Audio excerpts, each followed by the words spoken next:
Nizamu ya Dar es Salaam sasa.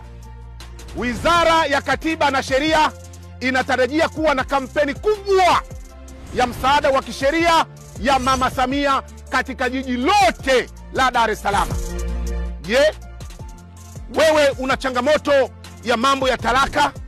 Una changamoto ya mambo ya ardhi? Una changamoto ya mambo ya mirathi? Kampeni hii itazinduliwa tarehe 16 Juni 2025 katika viwanja vya Maturubai Mbagala, na Mheshimiwa Waziri Mkuu Kassim Majaliwa mbunge. Kisha kuanzia tarehe 17 hadi tarehe 25 huduma za elimu na msaada wa kisheria zitafanyika kwa muda wa siku 9 katika halmashauri zote za jiji la Dar es Salaam.